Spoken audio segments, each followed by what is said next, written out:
Hey there folks, I'm Ahron Young. OpenAI's lead threat investigator is at the forefront of combating disinformation campaigns powered by artificial intelligence from Russia to China. AI misinformation is just spreading like wildfire. Let's get more details. Dr. Karen Sutherland is standing by from the University of the Sunshine Coast on the beautiful Sunshine Coast in Australia. Good to see you, my friend. Hi, how are you? I'm doing very well. Talk to us about OpenAI's threat investigator, Ben Nimmo. What's he up to?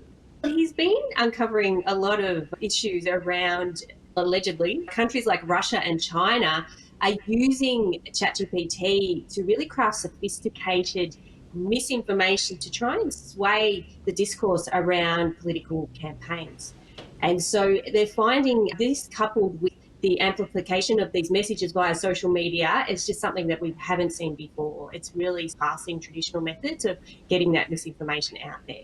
It feels every 4 years when the US has an election, there's been some sort of technology bump which has brought something new in. Is it ChatGPT this time around?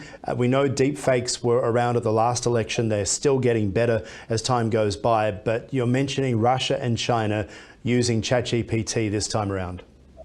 Yeah, that's what they're mainly, because it really, Ben Nimmo is really trying to investigate what's happening at his workplace with his AI tool, and so that's what they're really uncovering. But really, I think there are so many tools around now, and so many tools that actually rely on ChatGPT, so as the main LLM.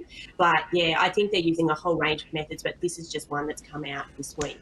And what about the challenges that he's facing in his own work as well? Yeah, I think it's just, again, and we unpack this so often, just that conflict between advancing the technology and then doing it in an ethical way. And so I think this is really it. So he's, of course, uncovering these things of how, and just trying to control what's happening is the issue. I think trying to actually control what these bad actors are actually doing with this technology. Yes, I want to show you something really bad. This is Donald Trump topless, and it's a deep fake, which is showing him as a WWE wrestler doing a great job taking on America. He is the one color the whole way down for the first time in his life. As you can see there, fully tanned, fully buff. He's given up on the McDonald's, maybe kept the Diet Cokes. Obviously, this stuff is funny. It isn't to be believed, but it can still sway opinion, I would imagine.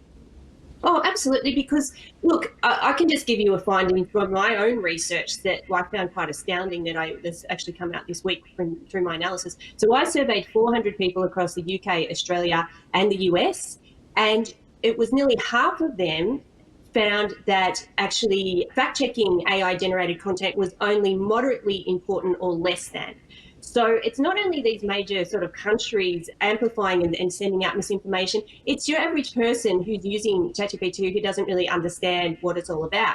And so it's just a huge issue, and it's going to get worse unless we actually educate people in the use of these AI tools. Is it that people don't care as well? I feel like post-COVID, the careful nature of things, of taking pride in our work, has somewhat diminished compared to pre-COVID as well. We're seeing it in workplaces, we're seeing it in attitudes too.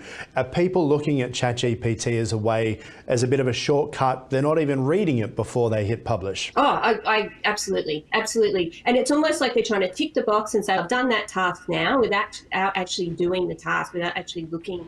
And with tools like ChatGPT, it's very articulate and very well written, but a lot of it is wrong. So it's easy for them to think it's well written, so it must be true, and it's the opposite. What I'm interested in is we have learned so much since when Donald Trump became president, 8 years ago now, where we were talking about Russian disinformation, Hillary Clinton disinformation as well, Meta, Cambridge Analytics, to so much talk about disinformation on social media and so much change as well. I think so many business people we speak to here at Ticker tell us how hard it is now to just run ads, that everything comes under the microscope from Meta, content gets ripped out, there's no one to talk to. What are the platforms that Russia and China are able to use to get this deepfake content in front of us? Because these tech companies would have us believe that they have done so much work behind the scenes to prevent our eyeballs. It's one thing to create the content, but for you and I to see it in our feed is another thing. Look, I think they're using a range of methods, and it's not only just advertising. I think what they're doing is setting up fake accounts and using bot technology to get into community Facebook groups and you name it. They're trying really sophisticated ways to get in there. There was a report that came out earlier in the year where they're hiring content creators in the US to put it out through their channels as well. So it's not just coming from there. They're actually really trying to infiltrate all areas of the internet. Wherever they go, the deep fakes will follow. We'll talk to you soon, Dr. Karen Sutherland from USC, the University of the Sunshine Coast. Talk soon. Thank you.